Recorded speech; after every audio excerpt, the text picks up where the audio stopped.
Commissioner for the Border Management Authority, Dr. Michael Masiapato, Deputy Commissioner responsible for operations. Oh, sorry, I was told that we should see it. I thought Commissioner was going to do that. Deputy Commissioner responsible for corporate services, Ms. Jane Tupane, all assistant commissioners and the deputy assistant commissioners who are with us, all officials, members of the media, fellow South Africans who are watching this media briefing. Very good morning. My name is Nkhuliseni Elijah Rubengo. I will be assisting to facilitate this program. We do have a very short program. After the commissioner has read the statement, we are going to request him to hand over some certificate to the pilots who have just completed the training. We will then allow Commissioner Koma to come and demonstrate to us some of the security features in the stamps that we have procured. And then we'll have a question and answer session. And obviously, we will conclude by some concluding remarks and vote of thanks from one of our commissioners. You might have noticed that I didn't welcome you. So there is a person who is then assigned to do that part or to render that particular item. On that note, we will then request Deputy Commissioner Jane Tupane to come and welcome you, as well as to introduce the commissioner. DC.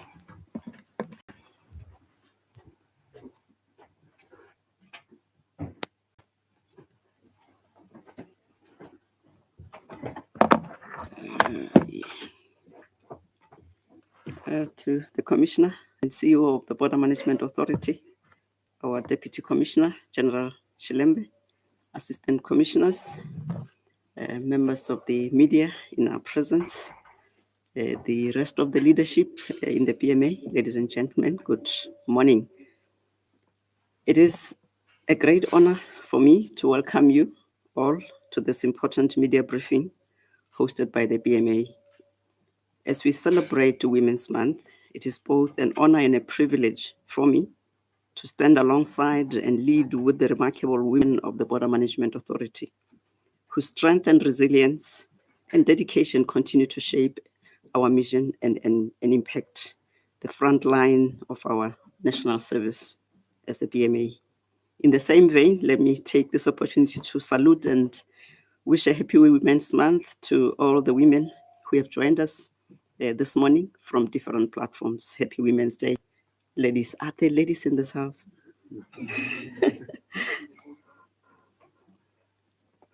Ladies and gentlemen, we are truly delighted to have you as we reflect on the organization's performance, which the Commissioner will be sharing with us, the performance of our first quarter, the first quarter that started on the 1st of April to the end of June 2025. This morning marks a dual milestone. Firstly, we will receive a comprehensive review of the BMA's operational performance, challenges, key achievements in the cycle. Insights are essential, demonstrating our commitment to transparency, accountability, and evidence-based leadership in securing our borders. Secondly, we will continue to share with you various options that we continue to explore to secure our borders and introduce more efficiencies within our system.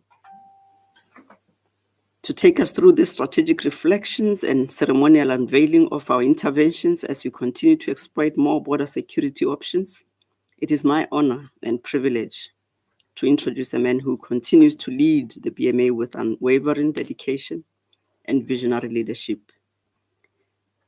The man needs no more introduction as his work speaks for itself.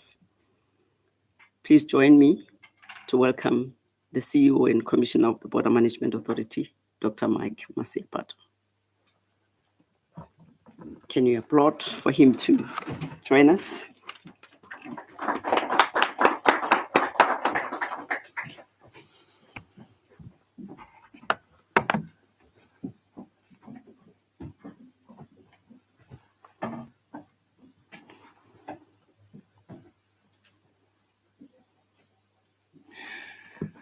Let me start by appreciating this opportunity from the program director, Dr. Elijah Luvengo, the assistant commissioner who operates from the commissioner's office. Let me secondly also appreciate the leadership of the Interministerial Consultative Committee on Border Management, which continues to provide political leadership to the work that we do as the BMA, fairly chaired by the Minister of Home Affairs, Dr. Leon Schreiber. I will also want to appreciate the leadership of members of the Border Technical Committee of Directors Generals, who continue to also provide technical leadership to the work of the Border Management Authority. And of course, I would like to also appreciate the Deputy Commissioner for Corporate Services, Madam Jane Tupana, together with the Deputy Commissioner for Operations, Major General David Chilembe, retired, all the Assistant Commissioners for the Border Management Authority, together with the Deputy Assistant Commissioners, and of course, the entire membership of the border management ecosystem. Also want to appreciate the presence of our colleagues from the media. And of course, ladies and gentlemen, good morning. Once again, we are gathered here today to reflect on the work of the Border Management Authority. But this time around, we will be looking into the work of the authority in relation to the first quarter of the 2025-2026 financial year. This fairly covers the period, the 1st of April 2025 until the 30th of June 2025. This briefing is taking place just 3 days after the launch of Women's Month in South Africa. So in this light, we would like to celebrate all the women who continue to contribute towards the implementation of an integrated border management model with a single command and control. We do recognize their resilience, leadership, sacrifice as they carry their border law enforcement responsibilities, which includes immigration, health, agriculture, environmental, biosecurity responsibilities, as they do that with professionalism, strength, as well as unwavering dedication across land, air, and sea modalities, which are our areas of responsibility. This report has been reviewed by all members of the Border Technical Committee, as well as those of the Interministerial Consultative Committee on Border Management. In presenting this report today, we aim to reiterate some of the critical requirements for the effective as well as the seamless facilitation in terms of the movement of people and goods across our ports of entry. We'll then conclude by providing a briefing on the launch of the new security-based immigration stamps as implemented from the 1st of August 2025. So ladies and gentlemen, and South Africa as large, allow me to present this quarterly report on the Border Management Authority. And we are to start with the work we do in as far as Port Agricultural Specialized Function is concerned. During this quarter under review, our agricultural biosecurity specialists who are mandated to regulate the importation as well as the exportation of agricultural products by ensuring compliance with the South African agricultural biosecurity legislation as well as relevant international standard had processed a total of 38,094 consignments of agricultural goods through our top 26 commercial ports of entry. In this regard, these consignments were subjected to specific inspections as well as monitoring to ensure their full compliance to the safety and quality assurance measures. Some of the processed consignment contains regulated agricultural goods, such as plants and their products, which pose phytosanitary risk to the Republic. Additionally, some of the consignment process related to live animals, their products, which could also pose veterinary health risk to the country. For the smooth facilitation of plants as well as their products at the ports of entry, importers as well as exporters are required to present both an import permit issued by the Department of Agriculture as well as the phytosanitary certificate issued by the country of origin with full compliance to the South African import conditions. Similarly, as for animal as well as their products, importers are expected to present an import permit as issued by the Department of Agriculture, as well as the veterinary health certificate issued by the country of origin, and once again with full compliance to the South African import conditions. In fact, both importers as well as exporters should prepare all required documents well in advance of the consignment arrival at the port of entry in order to prevent unnecessary delays. It should be noted that where a consignment is found to be non-compliant to import conditions, it will either be treated, destroyed, or it will be sent back to the country of origin. Colleagues, if we can then move to reflect on the work we do in as far as port environmental specialized function is concerned. In this quarter, our environmental biosecurity specialist processed a total of 1,223 consignments under the Convention of International Trade in Endangered Species of Wild Fauna and Flora, commonly known as the CITES, through our top 15 commercial ports of entry. Although South Africa is renowned for its exceptional biodiversity and is ranked high amongst the world's most biologically diverse countries, we have an obligation to closely manage the international trade in endangered species. Similarly, we also have an obligation to protect South Africa's ecosystem from invasive as well as alien species. Therefore, the BMA environmental biosecurity specialists have the responsibility to inspect and to monitor the movement of consignments carrying listed endangered species or specimens at the port of entry. To ensure compliance, importers and exporters are advised with regards to importing, re-exporting, and importing of endangered animals and or plants that they are required to apply for the relevant permits from the Department of Forestry, Fisheries, and the Environment. In this case, to book for an inspection, they should contact the BMA via email cites@bma.gov.za or even by telephone 012-065-1167 or 071609-0747 within the minimum of 48 working hours prior to import, export, or re-export in line with the permit conditions. Similarly, when importing alien invasive species into South Africa, the importers are advised to apply and obtain a relevant import permit from the Department of Forestry, Fisheries, and the Environment.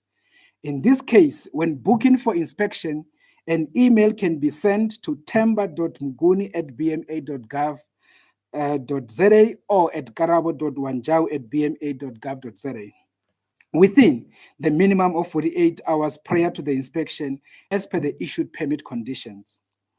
At the inspection, the importer is expected to present the original import permit, the packing list, the customs declaration form, commonly known as the SD 500, together with phytosanitary certificate for plants or veterinary health certificate for animals as issued by the country of origin. During these processes, should non-compliance be identified, the matter should be handed over to once we identify non-compliance, the matter is therefore handed over to the enforcement team of the Department of Forestry, Fisheries, and the Environment for further investigation. Should there be a need for an appeal in relation to the identified non-compliance, such appeal should be directed to the Department of Forestry, Fisheries, and the Environment. If we can then move, colleagues, to reflect on the work relating to port health specialized functions. Even during this period, that is the 1st of April 2025 to the 30th of June 2025, our port health specialists continue to screen travelers who entered the country for communicable diseases as they were entering the Republic. In this regard, about 42 travelers were refused entry due to public health risks that had been identified. about 24 suspected malaria cases were referred to public health facilities for further processing. Additional to the screening of travelers, our port health team do monitor the importation of health-related products such as foodstuffs, cosmetics, disinfectants, hazardous substances, human remains, biological products, including tobacco, for compliance to various pieces of legislation under the National Department of Health. Our port health specialists serve as the first line of defense against health risk associated with cross-border movement of people, conveyances, baggage, cargo, shipments, and other imported consignments. This is critical for preventing the entry of contaminated or unsafe food products that could pose a serious health risk to the country. At the port of entry, our port health specialists verify a variety of public health documents to confirm their validity. These include Ship Sanitation Control Certificate, Maritime Declaration of Health, Aircraft General Declaration, including yellow fever vaccination certificate. All this is done in order to maintain international health standards and prevent the introduction and the spread of communicable diseases through land, maritime, and air travel. Regarding the movement of human remains, our port health specialists have in this quarter processed a total of 986 permits of the movement of mortal remains, of which 44 of those were bodies that were imported into South Africa, while 942 were bodies that were exported out of South Africa. In this regard, all requests for the exportation permit for the movement of human remains must be submitted to the National Department of Health to the email humanremainspermits@health.gov.za. To this end, it should be noted that no permit shall be issued at the port of entry regarding the movement of human remains. In relation to cremated human remains, people should note that no import or export permit is required. However, the death certificate, the cremation certificate, and the copy of the deceased identification must accompany the ashes at all times during the transportation and should be presented at the port or to the port health specialist at our port of entry on request. Additionally, travelers in possession of cremated human remains are reminded that such ashes should be contained in a sealed airtight container and placed within an urn or a vase. Further, travelers should also note that the importation of any medicine or scheduled substances, whether for personal, commercial, or emergency use, is strictly regulated. Therefore, no person is permitted to import such substances to the Republic of South Africa except through formal import processes as regulated by the licensing issued by the South African Health Product Regulatory Authority, which is acronymed as SAPRA. Furthermore, such formal imports can only be processed at Cape Town International Airport, at Cape Town Harbour, at Cape International Airport, Port Elizabeth International Airport, as well as at Port Elizabeth Harbour, Kinshaga International Airport, Durban Harbour, as well as OR Tambo International Airport. Now, the designation of only these 7 ports for handling this kind of consignment remains critical for maintaining public health and preventing the possible entry of counterfeit or unregistered medicines and substances into the national supply chain. Travelers entering or departing from South Africa are further reminded that with regards to the carrying of personal medicine during traveling, a quantity not exceeding 1 month's supply is allowed. Additionally, where the traveler is traveling with Schedule 3, 4, 5, and 6 medicines, the traveler should have a valid prescription from a reputable medical practitioner. Regarding the cross-border transportation of sick passengers into South Africa for medical attention, either by commercial flight, chartered flight, or road ambulance, the conveyancer must notify the BMA Port Health team prior to traveling using the AC1 and AC2 forms. The notification should be accompanied by the medical report, the acceptance letter from receiving doctor or hospital, identity document or a passport, including medical visa issued by the South African High Commission or Embassy, where applicable. In this regard, all applications should be sent to an email, lanseriapoe@bma.gov.za. In terms of yellow fever requirements, vaccination is mandatory for travelers over the age of 1 year for those coming from yellow fever endemic countries, and this includes travelers who were in transit for more than 12 hours through an endemic country. At the port of entry, failure to produce a valid yellow fever vaccination certification would lead to refusal of entry or quarantine for a period not longer than 6 days, except for travelers over the age of 60. The refusal of entry would not apply to South Africans returning home. However, travelers with valid exemption certificate for medical reasons will be allowed entry but placed under surveillance and required to report any fever or other symptoms to the port health specialists. Colleagues, if we can then move to the work we do in terms of port immigration specialized function. In this quarter under review, our port immigration specialists processed a total of 8,582,250 passengers who were either entering or leaving South Africa. All travelers entering or departing South Africa effectively are required to possess a valid machine-readable passport. A valid passport must contain at least 2 completely unused pages, excluding the last page, which must always remain blank. If a passport has no free pages left, it is considered as full and will not be accepted for entry and may not be used for any further travel. It has been noted that many travelers arrive at the ports with only one available page remaining, often mistakenly offering the last page for stamping.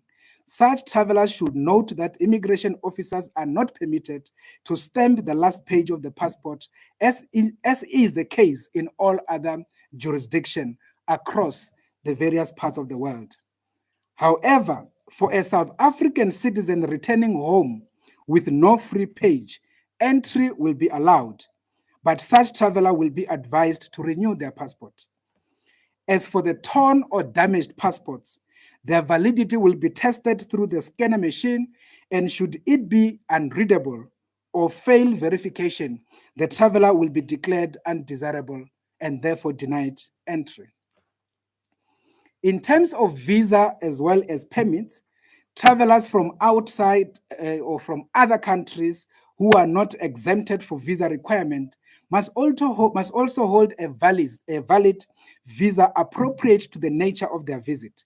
Otherwise, they will be denied entry. On visa regulations, the BMA is responsible to enforce compliance with the terms and conditions of various visas and permits at the port of entry. Therefore, travelers who are declared as fugitives from justice or are the subject of court order instructing the country to prevent them entry or departure will be detained by the border guards. They will be handed over to members of the South African Police Service and Interpol for further processing. At the port of entry, it is mandatory for travelers to provide a residential address of their intended place of stay in South Africa as they enter through the port of entry. All travelers who are granted a particular visa are only permitted to engage in activities under that particular visa, typically tourism visa, for instance, or short-term stay visa. If a traveler intends to work, study, or engage in any other activity beyond a visit, they must apply for and possess a relevant visa and comply with all the associated conditions thereto. Any traveler with outstanding administrative fines will then have to provide proof of payment before being allowed entry or departure. Regarding the movement of children, we just want to start by noting that the world has just celebrated the International Day of Trafficking of Persons on the 30th of July, 2025. Therefore, in this quarter, of course, as part of the work that we do, we have intercepted about 13 children across various ports of entry, of which 5 were unaccompanied and were therefore handed over to the officials of the Department of Social Development for further processing. The remaining 8 who were with their parents were refused entry as they did not meet the entry requirements into the country and therefore returned to their respective jurisdiction with their respective parents. In this light, we would like to re-emphasize the requirements for the cross-border movement of children at the port of entry. Firstly, for a child who is under alternative care, must produce a certified copy of an authorization letter from the provincial head of the Department of Social Development prior to departure. Without this letter, the BMA immigration officer will refuse such departure.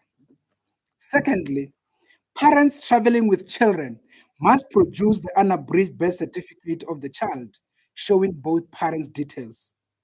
If only one parent is traveling, an affidavit from the other parent authorizing the travel, or a court order granting full parental rights, or a death certificate of the other parent will be required. In cases where both parents are deceased, the child is traveling with a relative or another adult, approval from the Director General of the Department of Home Affairs must be obtained to permit such kind of travel. Otherwise, it will not be allowed. Thirdly, in instances where an individual is traveling with a child who is not their biological child, the individual traveling with the child must also carry the child's unabridged birth certificate, an affidavit from the child's parents or a legal guardian, presenting them permission to travel with the child, copies of the parents' identity documents or passport, and the contact details of the parent or the guardian in question. This is to ensure that all travel involving minors or children is lawful and in the best interest of the child. As for unaccompanied minors at port of entry, the minor must present a letter or an affidavit showing consent from one or both parents or legal guardian. If only one parent grants consent, a court order giving full parental responsibility must also be provided. The full details of all these requirements will then be found at the BMA website at www.bma.gov.za, or also at the website of the Department of Home Affairs at www.dha.gov.za. Regarding the declaration of persons prohibited or undesirable, the BMA immigration specialist keeps a monitoring tool, which we commonly known as the V list, within the movement control system. One of the most common reasons for inclusion in this V list relates to when people overstay their legally permitted period in the Republic. In this case, should a person overstay by less than 30 days, they are declared undesirable for a period of 12 months. However, should the same person repeat this offense within 24 months, they will be declared undesirable for 24 months.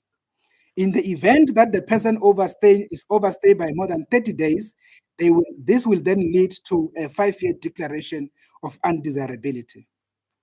But of course, in the spirit of fairness, a traveler who has been declared undesirable may apply to uplift the ban by providing sufficient motivation and supporting evidence to the Director General of the Department of Home Affairs. For example, a person who overstayed due to being hospitalized or being ill during their stay can write to the DG of Home Affairs, produce a hospital admission letter or a doctor's note as part of their evidence. But at the end, all this documentation in the application process will be subjected to intensive investigations and verification before expunging the ban from the system.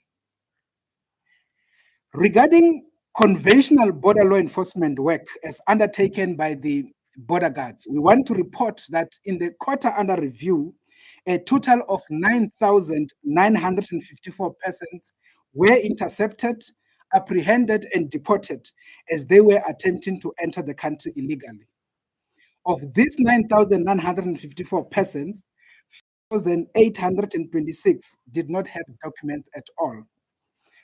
127 were inadmissible, mainly for many reasons, because they carried a fraudulent visa, or probably they had a passport that did not meet the requirement, or they did not have a yellow fever certificate.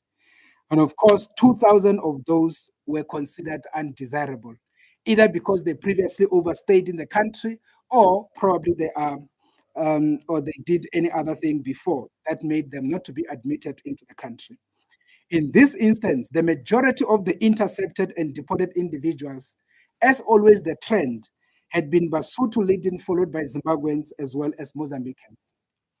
Incrementally, since July of 2022, at the first point of deployment of the border guards, they have been able to stop about 496,622.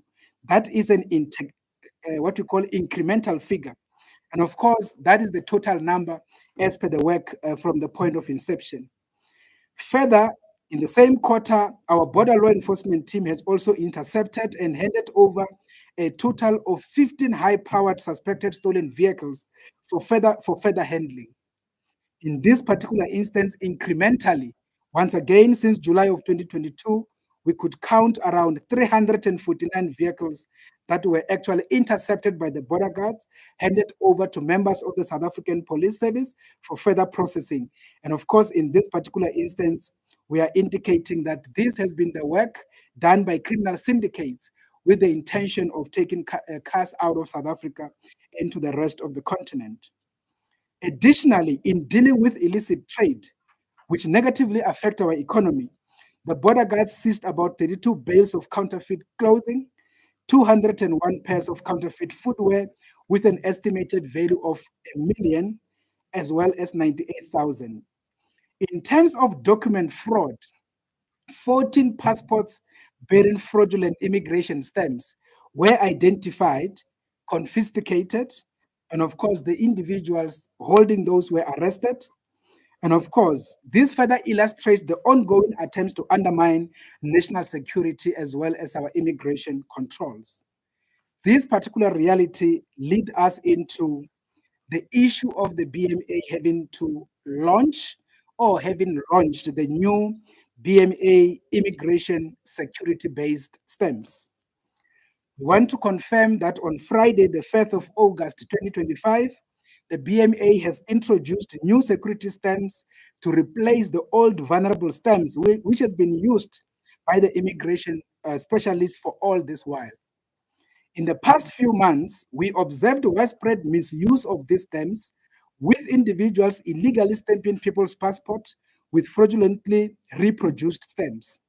These initiatives forms part of the BMA's product commitment to strengthen national security and represent a deliberate step towards enhancing the integrity of border control processes. In this regard, we collaborated with our colleagues in the government printing works and designed a new stamp with the highest security standards, which effectively include the BMA logo, as well as the big five in the value chain. And of course, that is to ensure that we prevent any tampering, forgery, or even unauthorized use of those particular stamps. Before the introduction of the new stamps, all key stakeholders across the criminal justice system and the broader border management ecosystem had been consulted and engaged on this matter, including our countries that we service in the value chain. Now, the withdrawal of the old stamps was carried out concurrently with the distribution of the new ones. Each of the immigration officers had been allocated a specific stamp with its unique number linked to each officer in order to trace back should that particular stamp be found to have illegally stamped a particular passport with the intention to illegally facilitate illegal migration into the country. Whilst we started with the immigration-based stamps, we are now embarking on redesigning the new stamps for other specialized functions such as health, agriculture, as well as environment. As the BMA, we would like to indicate that it is the responsibility of each and every traveler to ensure that their passports are correctly and lawfully processed at official ports of entry to avoid being refused entry or deported or even declared undesirable or in other instances being arrested. Let's then move to reflect on the issues around the training of the border guards in as far as drone piloting is concerned. As we continue to strengthen our border security efforts by leveraging technology-driven solutions, such as the usage of drones for border surveillance, during April 2025, we sent 8 of our border guards for pilot training. Today, we are proud to announce that 6 of our border guards graduated and qualified as the drone pilots as for the 14th of July, 2025. I suppose people will remember that in the past, we have been assisted by the drone pilots from the Department of Agriculture, who were effectively working with us, firstly by operating their drones that we borrowed, and ultimately assisting us in operating our own drones that we procured. But of course, this particular instance do indicate that now we do have our own officials who are effectively able to take this work forward. In order to increase our drone operations capacity, we plan to send more border guards to drone pilot training as we move to more modernized border law enforcement and improve our detection of variety of cross-border crimes such as illegal migration, trafficking, goods and human smuggling, amongst others. The skills they have acquired will strengthen border security efforts through enhanced surveillance and increased visibility, particularly in the identified vulnerable segments along the borderline. Further, we have also partnered with the South African Reserve Bank and trained the border guards on counterfeit detection as well as currency handling. And this gave them the necessary skills to identify counterfeit banknotes as well as coins in circulation, especially when people will try to move them interjurisdictionally. In closing, the BMA acknowledges that more needs to be done as other risks continue to emerge. As such, we continue to implement robust contingency measures and emergency response protocols to our ports to address any incident that may arise. The BMA remains dedicated to upholding the integrity of our borders. We are committed to maintaining the highest standard of professionalism, transparency, as well as efficiency in our operations. We also urge all travelers to cooperate with border officials, adhere to established protocols, and report any corruption or suspicious activities at the BMA website, www.bma.gov.za, or they can actually call our Operation Hitivise number of 0801 229 019. And that is the essence. And colleagues, we really appreciate your presence on the basis of the report that we've given. And I suppose we'll then go further to be handing over some certificates of some of the pilots that are here in our midst versus those that are out there in operations. Thank you very much.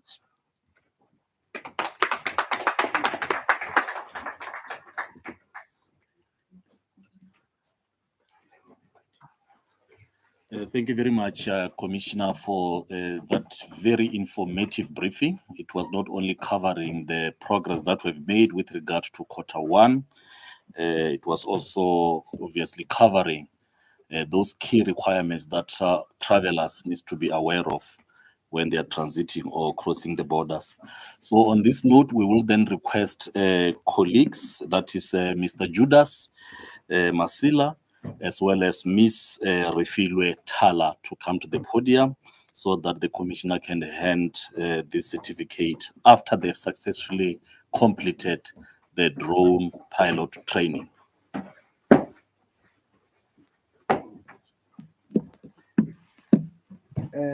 Marcela Judas, come forward, sir.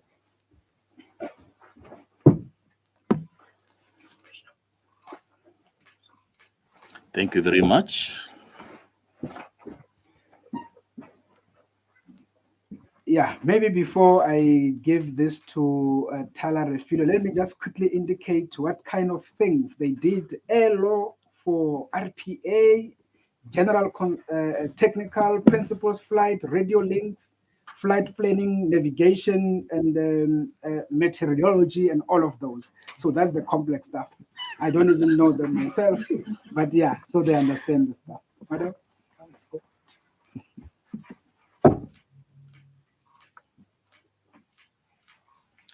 Thank you very much, Rafile. Thank you very much, Commissioner. Thanks. Before we could transition to another item on the clarity-seeking question, we will request Dr. Nkoma to come and demonstrate to us the stamps that the Commissioner has referred to, and also maybe touch on the security features that are on the stamps. He will also cover, obviously, the old stamp that we were using.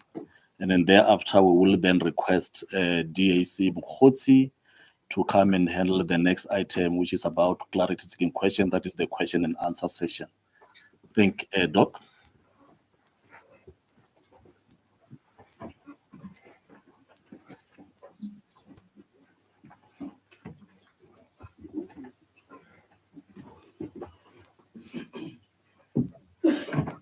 So we might need to move. Yeah.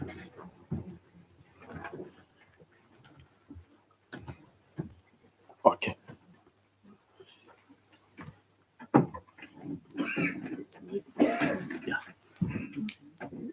Yeah.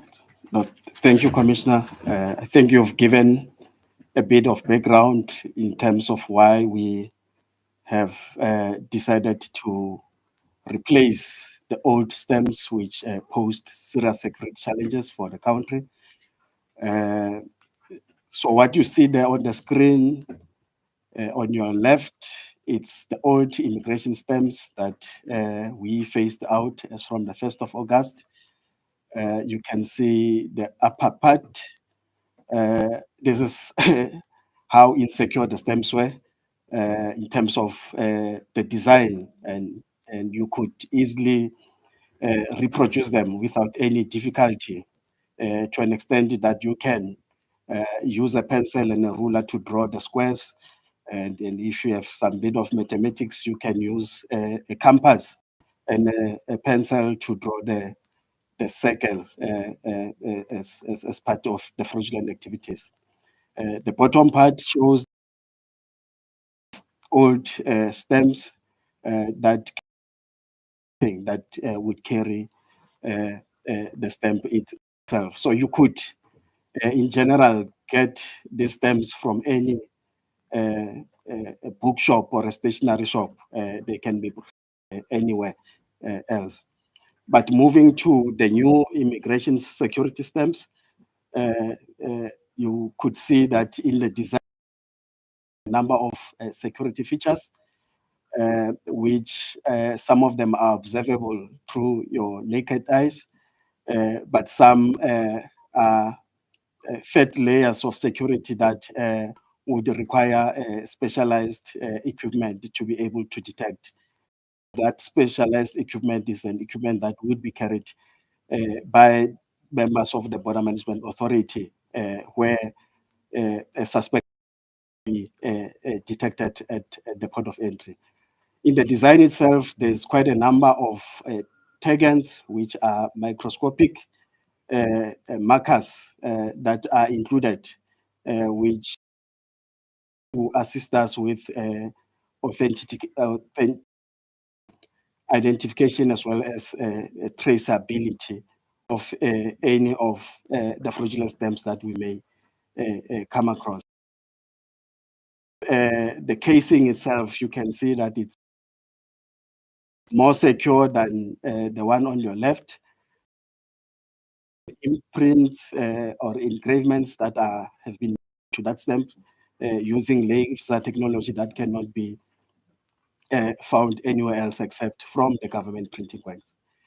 Even the ink that you cannot get anywhere else except from the government printing works. And also in terms of identification of a particular modality, you can see that they are distinct, all the three modalities. In your air environment, you can see that there is an aeroplane landing or taking off. Same with the maritime. There would be a vessel departing or coming ashore. In terms of the land modality, a person who either comes or leaves the country. So, some of the basic measures and improvements that we've made in terms of the new, and we are hopeful that with this we will be able to manage the threats and security risks that we've been observing over the previous years. Thank you, Commissioner.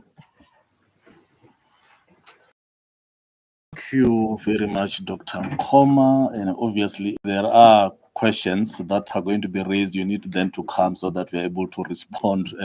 DC, but we will RC, but we will then ensure that you have a chair this side.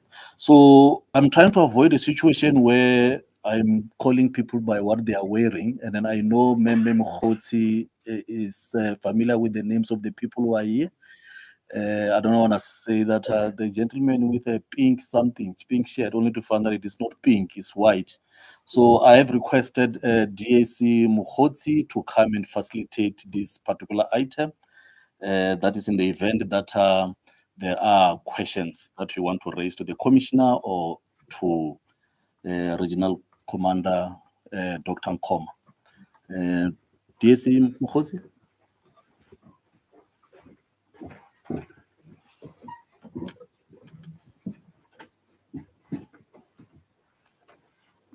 Good morning to the Commissioner of the Border Management Authority, Dr. Michael Masiapato, the Deputy Commissioner of Corporate Affairs, Ms. Jane Tupana, Deputy Commissioner of Operations, Major General David Chilembe, Assistant Commissioners in the room, Deputy Assistant Commissioners, colleagues, members of the media, good morning.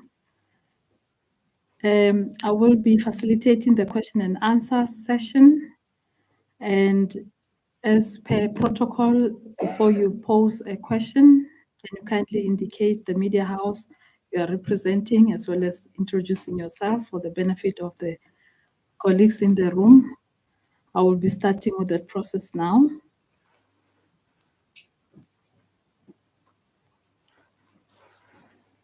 Calvin. My name is Calvin. I'm from SABC News. I have just two questions. The first question that I have, am I audible? Yes. Yes. Okay. The first question that I have is about the corruption within the BMA. In April, there were officials that were arrested at the Bay Bridge for allegedly accepting a bribe, allowing 5 undocumented people to enter South Africa. So I just wanted to check, because I heard the commissioner talking about corruption, but I'm talking about corruption within the officials of BMA, because it will be impossible, highly impossible for BMA officials to work if some of them are corrupt. What are they doing with that? Are they getting convictions, people suspended? And my second question is about underfunding of the BMA. The Portfolio Committee on Home Affairs expressed deep concerns over the continued underfunding of the Border Management Authority. How are they dealing with underfunding? Thank you. Thank you for those questions, Calvin. Any other questions?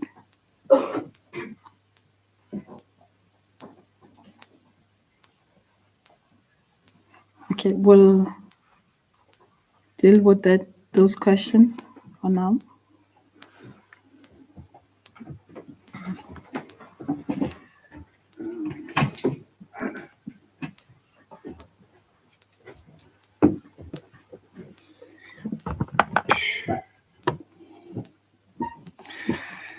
No, thanks, Calvin, for the questions. Yes, indeed, corruption has been something very much problematic in as far as the border management ecosystem is concerned. So we want to indicate that at the point of taking over as the Border Management Authority, particularly from the 1st of April 2023, we have put a lot of measures in place to be able to deal with corruption, particularly the one perpetrated by the colleagues who are actually working within. And I want to reflect on those in the broader context. The first one is around the provision of Section 13.3 of the Border Management Authority Act, which instructs that all the officials have to undergo a vetting process. I want to indicate that that particular process is underway, and we are very much confident as it unfolds, being implemented by our colleagues from the State Security Agency, that we should be able to start picking up those individuals with red flags, particularly when it comes to an issue of living beyond their means. Secondly, we have started an engagement with the Special Investigating Unit, and the intention was for us to be able to do some bit of lifestyle audit, which we know it is something that is very much critical, particularly for the purposes of understanding people's integrity, but once again, picking up issues relating to their affordability levels or living beyond their means. Unfortunately, we wanted to start with the 100 or the top 100 officials, which includes myself and the rest of the management team, including every other official who is in the room, as we then take it down to the rest of the officers. And to that extent, we got a quotation from the Special Investigating Unit, which was at around 9 million. And we wanted to implement that in the current financial year, 2025-2026. Unfortunately, we could not proceed with that because we could not afford that 9 million as we speak. We are very much willing, we are very much ready to be lifestyle audited. But because it is a costly exercise, we do not have the money to do it. We can confirm that vetting is not a costly issue because it is done by the State Security Agency as provided for in the National Strategic Intelligence Act, and therefore there is no cost. Hence, we are busy rolling in as far as that part is concerned. What are the other interventions that we have done to deal with issues of corruption? Firstly, we want to emphasize, Calvin, and the rest of South Africa, that we do know generally that when it comes to corruption, in many instances, we actually activate reactive measures. Reactive measures which leads into a number of arrests and number of dismissals and all of that. A typical example, just in the quarter we've just spoken about, from a human resource point of view, we have actually been able to dismiss around 9 officials, exactly as we have indicated, who had been found to have actually done things outside the legislative framework. That is just in the last quarter we are reporting about, 1st of April until the 30th of June. So that is the reactive part. It is very much unfortunate that we continue to find and get officials and we continue to dismiss them. Now, it was on that basis that we decided to change the tact and say, let's try to be proactive. And what do we then do to be proactive? One of the interventions was to ensure that we implement some bit of conversations in workshop context driven by our integrity management unit, where they go into the various ports and engage the officials and basically teach them on issues of ethics, teach them on issues of patriotism, but also make them understand the implication, as they will definitely be caught, the fact that they will then be fired. One of the other issues that we have done was to also engage with the Department of Correctional Services and be able to get some of the officials that have actually been fired, but also having criminal cases opened against them and they're serving term in the correctional environment, and be able to come and demonstrate how bad it is to be caught and ultimately to end up losing everything. So those are some of the issues that we've done. Over and above that, we then put together an agreement together with a Special Investigating Unit, something that was publicly launched, if you remember. It's called Border Management and Immigration Anti-Corruption Forum. This is a platform upon which various role players in the law enforcement ecosystem are participating in, with the view of making sure that we do proactive work. We actually even do preventative work, but we also do investigative work, and we ultimately make sure that those that are to be prosecuted are taken through the value system as fast as possible. All of these are the interventions that we have done. Lastly, I want to indicate, you will remember in April, we did launch, as we were launching the drones, but we also indicated that we've procured 40 body cams. And by the way, once again, should we then get additional funding, we will be able to buy more of the body cams. So body cams get worn by the officials as they do the work, And on that basis, every interaction they do and make with the traveler is basically captured on both audio and visual.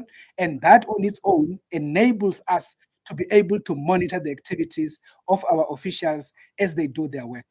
Already, that has actually contributed into the arrest of the individuals you are referring to, especially in Beitbridge. And as we speak now, they are going through the court system, and it is on that particular reality. So those are the issues that we've put together in dealing with corruption. There's a lot of others that we continue to do as we identify the risks and all of that. The future state is to make sure that the entire port environment is under serious surveillance with high-rise base cameras where every other thing and every activity is going to be on record. Unfortunately, we don't have that as yet, but it is part of our plan as we go into the future. And hopefully, we will be able to get something or money to be able to install those so that we can be able to completely account in as far as this issue of corruption is concerned. And of course, Calvin, that leads us to the last issue, the issue of funding. We have spoken in as much as we could when it comes to the issue of funding. It is a matter of public record that when we started BMA in 2023, the request in view of our own organizational structure, the request in view of our own ICT requirements, the request in view of our own need for the procurement of the tools of trade as a new law enforcement authority was to cost the state around 2.9 billion. And that is what was our business case as submitted to the National Treasury. And of course, as you know, once again, it's a matter of public record. We actually got 250 million. And that is what caused things to be a bit difficult in as far as where we are. And that basically meant that the following year, which is then 2024-25, the 250 became 300 million because it was 50 million added. And that led us into the current financial year, 2025-2026. Another 50 million got added, and we are at 350 million. And that is why we are sitting at an overdraft of 4.3 billion as an organization to be able to take this work forward. Again, it's a matter of public record. We've been engaging in Parliament, including at the Standing Committee of Appropriation, obviously the Select Committee on Security and Justice, together with the Portfolio Committee on Home Affairs. All of these things I'm saying are matters of public record, to the extent that it is also very much known that we are operating at 20% capacity.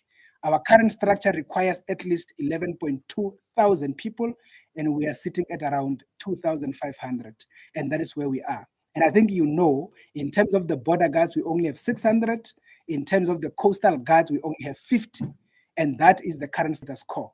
But of course, we cannot afford to throw our hands in the air and actually do nothing. We are continuing to do work with what we have, and ultimately we do hope that as we do the work, there will be some recognition of the work we do, and therefore funding will find us along the way. Thank you very much.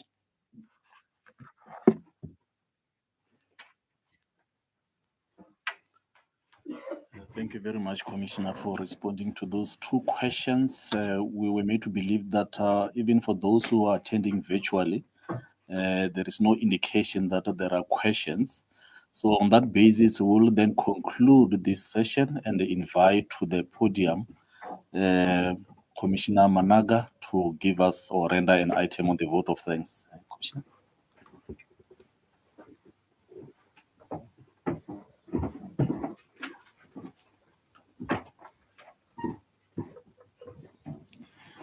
Thank you, Program Director. Let me start by greeting the Commissioner of BMA once again, Dr. Mike Masiapato, the Deputy Commissioner of Corporate Service, Majin Tupana, Deputy Commissioner of Operations, Major General Chilembe, Assistant Commissioner and Deputy Assistant Commissioners, member of the media, ladies and gentlemen. I think on the behalf of the BMA, we just want to say we appreciate you coming here on Sunday and coming to indulge us. It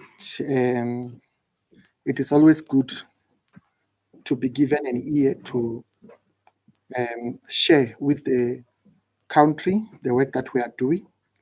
So on that note, we want to appreciate you all. We want to also say in conclusion, we look forward to further engagements with you as we start the facilitation and of movements of the upcoming G20. And yeah, thank you very much. Travel safe. Thank you. Thank you. I know the formalities are concluded here. I know there are those media houses who would like to engage the commissioner or deputy commissioner. I think we are going to do it here if there are any interviews.